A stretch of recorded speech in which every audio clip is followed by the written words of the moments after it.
Hey friends, it's Doc David with Head Shrink Inc. And today I'm going to talk about some things that you may not be aware of that will lead to divorce. Listen in.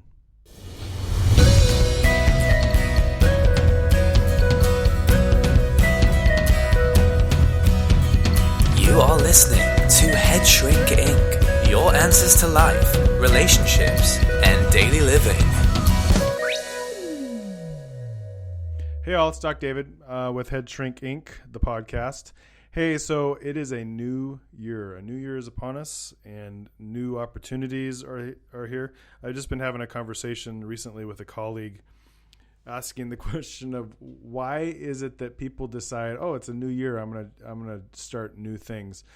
And we both came to the conclusion that you should just start new things once you think about them. You shouldn't wait for a new year. You should just make that change happen the day that you think about it. So that's potentially a time for another podcast. And maybe I'll have that colleague on at some point and we'll have a conversation about it. But today I was reading an article that talked about January and February being some of the highest months for divorce, where people start the process of divorce. And I think that probably has to do with, I'm going to make a change in my life, unfortunately.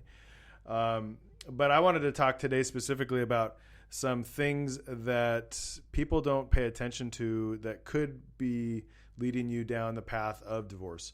A lot of times when things are going well, I mean, even in my own relationship, when things are going well, and I include myself in that, we don't pay attention to the things that we don't pay attention to ruts that we get stuck in. And it's these ruts that we get stuck in that potentially and unknowingly lead to breakdowns in relationships, and then lead people to start that, contemplation about divorce, or start thinking about, oh, if I was with this other person who's so wonderful, life would be so much better. And then by the time you get to that point where you're thinking about being out of the relationship, people often come into my office, and it's really hard to convince them otherwise. And so I just wanted to bring out some, and I have 10 things that I've listed, some things that I've seen that over and over lead to divorces happening in relationships. And these are in no kind of particular order. They're just 10 things that I've seen happen over the course of my years of working with couples. Excuse me. So one of the things is, when you first get married, it's like you and your spouse, and it's just wonderful because you just have so much time together and you're in love, and the honeymoon's happening, and usually you start having kids, and it's around year 5 a lot of times for couples that I've interacted with. And I think there's probably a study related to it, but it's around year 5 that people start losing that loving feeling, as the song says. And a lot of times around year 5 is when people start, thinking about having kids, or they've had kids around year 3, and so the terrible twos are happening. And so there's a lot of this stress that's happening around year 5 that leads people to start thinking, oh, what did I get myself into? So number 1 on my list, and again, it's no particular order, but what I wrote is not enough time. So you have kids, they're in sports, they're in ballerina, they're in horseback riding, they're in gymnastics. Moms and or dads are working late in the evening, then going to the gym to get a workout, and then they get home and it's 7 o'clock in the evening because they have to fight traffic as well. And so what you're finding is that you are spending a majority of your day away from your kids or away from your spouse, and then you come back, and then the tediousness of chores, taking care of things in the home, not having free weekends, wears a person down. And so if you don't get very specific and very pointed about what you're doing with your time, you will find that you never have enough time, and you will get frustrated. And the thing is, you'll have lots of regrets, because you'll never regret making your relationships better.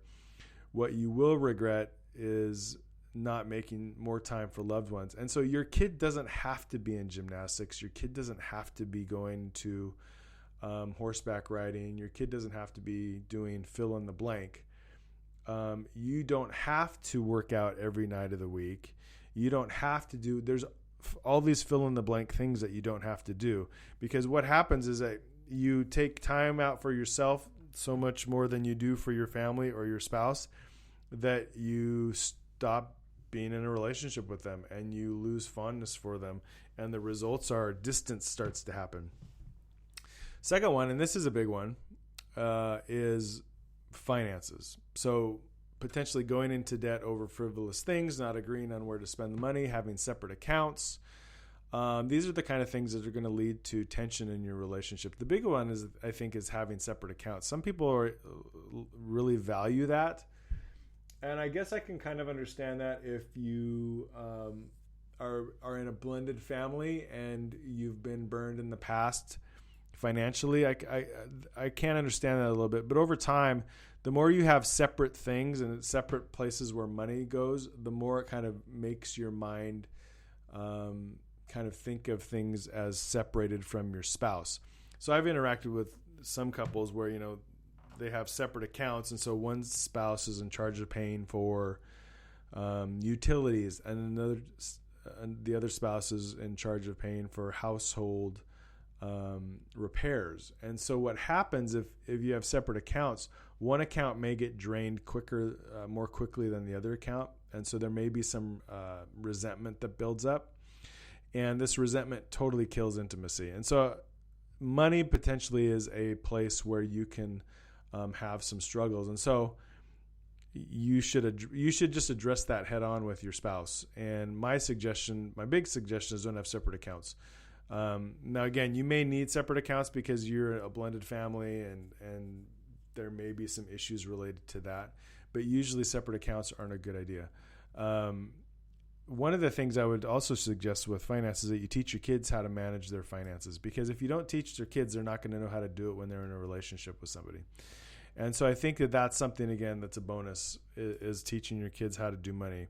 My parents kind of did. They didn't really do it a lot. And so it's something that I kind of had to learn on my own to some degree. But I think, do it with your kids. Number 3,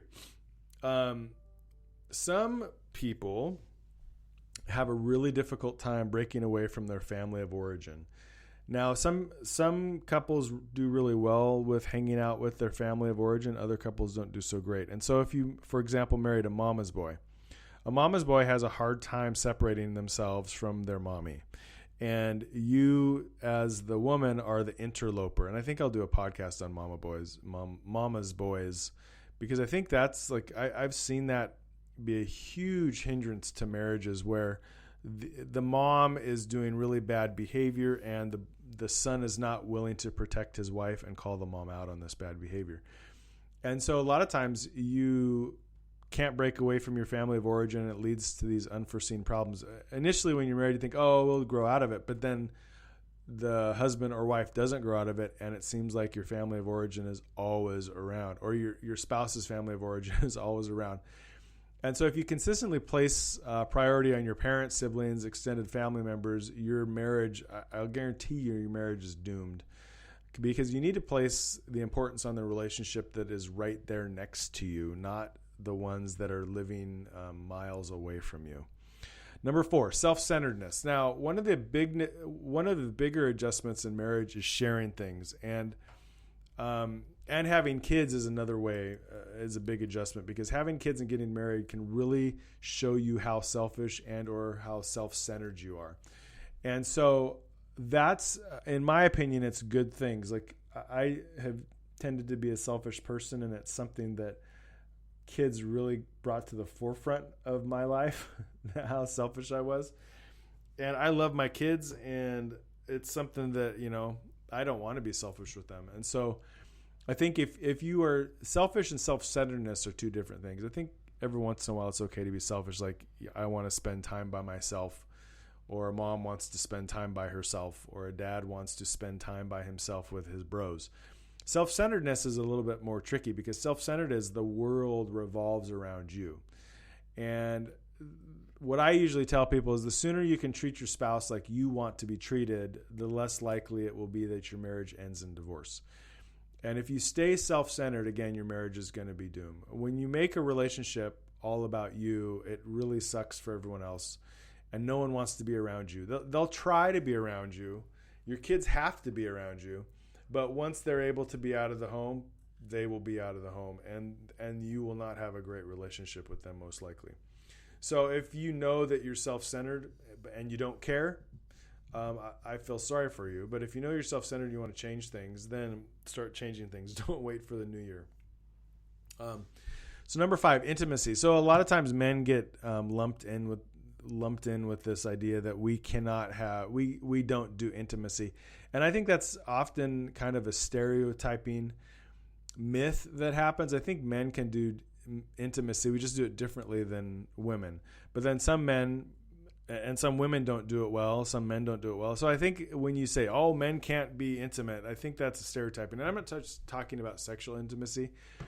I'm talking about, emotional intimacy. I'm talking about letting your spouse know when you're struggling with something, letting them know when you've been hurt by their words, et cetera, et cetera. I mean, sexual intimacy is important as well, but don't refuse to be intimate, because it's definitely a marriage killer. And that goes out to men and women, because I know that there's some women who don't want to be intimate with their husbands, and it kills their husbands. And so with all these things, if you're struggling in these areas and your spouse is saying, hey, I need this from you, and they continue to not get it from you, then they will find it elsewhere, and which is why affairs happen and divorces then happen. Let's go to number 6, kids. So now my brother-in-law and I joke that when we want to do something, but then the kids get in the way, we call it the loss. We're losing out on life. But kind of it's a natural way. People get married, and guess what? Kids come along. It's generally a natural way of things. And what is not natural but often happens is that parents often forget one another and fully invest themselves in their children's lives. And again, I've worked with couples, lots of different couples, and I see this where there's several kids, and a mom or a dad just gets intensely focused in on that child to the point where the spouse is often second fiddle, or they're often forgotten, because it's the well-being of the child that is the all-important thing. And I get that kids are important, but your spouse is who came along first, and your spouse needs to have some connection with you as well. And so if you become a child-focused parent, your marriage is not going to be a good thing, because often what happens is that you become child-focused for 18 years. Then your kid moves out, and then, now I can pay attention to my spouse or my significant other again. And by that time, they're off doing their own thing, and marriages break apart because you just don't have common interest anymore. And so if you have kids, I have lots of kids, make sure you make time for your significant other. Number 7 is addiction.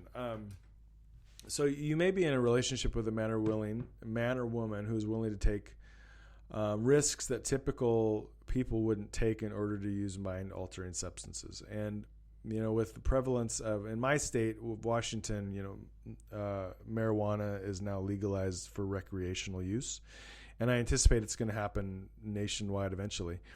And some people say that you can't be addicted to marijuana, and maybe that's true. Physically that you can't be, but I think emotionally you can be addicted to marijuana. I think there's an addiction factor, mentally, that you can be addicted to marijuana, where people say, I have to have this before I can take on the day. And a lot of times in relationships, people don't want to deal with reality, the difficulties of relationships, and so they turn to substances. They steal to get monies to use these substances. And I'm not just talking about marijuana. I'm talking about methamphetamines, cocaine, what have you. And so addiction really takes a toll on relationships as well. And so if you're addicted to a mind-altering substance, I'm not even going to say illegal, but a mind-altering substance like alcohol even, or marijuana, that are legal, and it potentially is affecting your relationship, you need to get help for that, because you're just not going to be, just by willpower alone, usually you're not going to be able to stop that addiction. Abuse. So now number 8 I have is abuse. And again, this is in no particular order, but abuse often starts off like as small things, like your significant other not wanting you to hang out with friends, your significant other wanting to always kind of keep track of you, know where you're at. It turns into bigger things that look like control, and then it just becomes something altogether unexpected, like actual physical abuse. And I think there is a gamut. I think it runs kind of a spectrum, right? And so if you're caught in this cycle of abuse, there's 2 choices. You can either deal with it and potentially leave, or you can just stay a victim in it. And oftentimes it's hard to get out of a relationship like that because the abuser has set up everything in that relationship so that the victim can't simply just leave. People often feel stuck, then they feel lost, embarrassed, shamed, and so they don't seek out help. And a lot of times abuse can go on for years and people don't even know it's happening. And so I definitely think that that's something that leads to divorce, is abuse, and not dealing with abuse in an appropriate way is something that could ultimately lead to someone losing their life. Number 9, and I touched briefly on this earlier, but different paths. The longer a couple is married, the more chances there are that, different interests can take that couple away from one another. Maybe your husband is becoming more interested in a biking club and you just have no interest in that, or your wife is wanting to prep for a marathon and you have no interest in prepping for a marathon, and you don't even know why she's wanting to run. So it's things like these that slowly draw couples apart, and you don't notice it at first. You think, oh yeah, they're just gone. But then they start being gone more and more, and they start traveling to other parts of the state or other parts of the country for a marathon. And they're with their friends that all speak the same lingo, and you as the spouse or significant other don't go or aren't included in those things. And that potentially, the different paths like that potentially are a thing that lead to divorce. Some people are okay with that, and you have to determine if you're going to be the one that's okay with that. And like I said earlier, these are not things, I mean, these are just little things to pay attention to that could potentially lead to divorce in your life. And then finally, number 10 I have is friends. There are times that some couples, they get so focused on activities with friends, they forget to make time for themselves. Hanging with people is fun, but it should be secondary to hanging with your significant other, who it should be most fun that you're hanging with. And a lot of times you see it on, or at least I see it on social media a lot, where there's, couples that seem like they're always out with friends. And we have no idea when we see what's happening on social media, what really is going on, because social media is like a facade. It's like this fake front that you look at and you think, oh, everything looks great in that world. But I know specifically there's couples that I've known where you see their facade of social media, but then behind the scenes there's some type of abuse going on, or there's some type of addiction going on, or there's different paths that they're headed on where they're just not in sync with one another. And I mean, I fully believe that staying in a marriage or a committed relationship is important, but it's definitely challenging. And when you're able to stay focused on that marriage or that difficult relationship, rather than the multitude of other things that you could stay focused on or that could trip you up, you're more likely to stay connected and grow deeper in your relationship. Plus, the added benefit is that if you have kids, it's something that your kids are going to really value in their life, that their parents stayed together, that their parents are working on things. And when your kids see that, they want to do that in their own lives over and over again. And so my encouragement for you is, if you have any of these 10 areas that you look at and think, oh, that might be kind of taking over a little bit, go talk with your significant other about it and see what they think. And if you both agree, yeah, this is something that we are kind of worried about and we want to address, then either address it and figure it out yourself, or seek out a marriage and family therapist to help you figure it out and come up with some boundaries around whatever it is. Now, there may be any number of things, but those are kind of like big 10 things that I've seen when I've worked with couple. There could be other things as well. But again, bottom line for me is that when I'm working with couples, if you see something like that, let's address it. Because if you put it under the table, it's just going to stay under the table and get bigger and bigger and bigger until it gets to the point where 5 years down the road in a relationship, it's just so big and there's so much to unpack, and it's just too difficult that a person is going just to decide, I don't want to do it anymore and I'm going to move on. And that's what we're trying to avoid. Hey, thanks for listening in today. If you have an email question you wanted me to answer, feel free to email me at headshrinkinc. That's headshrinkinc @gmail.com, or look me up on Facebook at Doc David. Take care.